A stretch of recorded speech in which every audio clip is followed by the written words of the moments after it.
অর্থনীতি কয়েক বছরের মধ্যে সেটা 5 ট্রিলিয়ন হতে চলেছে। এখন বিশ্বে পঞ্চম, হব তৃতীয় কয়েক বছরের মধ্যে। কাজ করেননি মোদিজি, না? কাজ আপনারা করেন না। আপনারা কি কাজ করেন?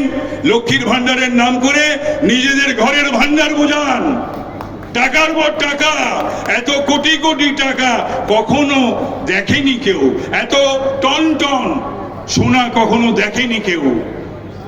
তাই আপনাদের ইডি এলে, সিবিআই এলে, এনআইএ এলে, আইটি রেড করলে আপনাদের যন্ত্রণা হয় না? এগুলো হবে না তো কি? মানুষের টাকা আপনারা তছরূপ করছেন, মানুষের টাকা, কষ্টের টাকা। তাদের টাকাগুলো কারুর পৈতৃক নয়, আপনাদের টাকা। সেই টাকায় ওরা ঘর বাড়াচ্ছে, বাড়ির পর বাড়ি, গাড়ির পর গাড়ি, ফ্ল্যাটের পর flat, school, college, university, BEd college, জমি জমা, রিসোর্ট। কি হলো না 13 বছরে?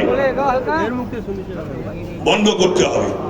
আর আমি কথা বলতে পারি যে এই 4 তারিখের রেজাল্টের পর যে সংখ্যায় যতগুলো আসন পশ্চিম বাংলা থেকে আমরা পাবো, তারপরে আর 26 সাল পর্যন্ত এই সরকার গড়াবে না।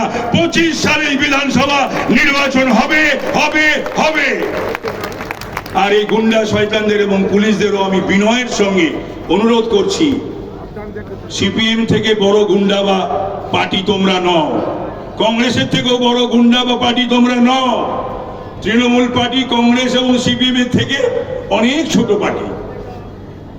আর তাদের গুন্ডারাও, পুলিশ যদি একবার বলে দেয় যে দেখো ভাই তোমরা অশান্তি করলে আমরা নেই, দেখুন তো লেজ গুটিয়ে পালাবে আর তারপর ঘুরে দাঁড়াবে না।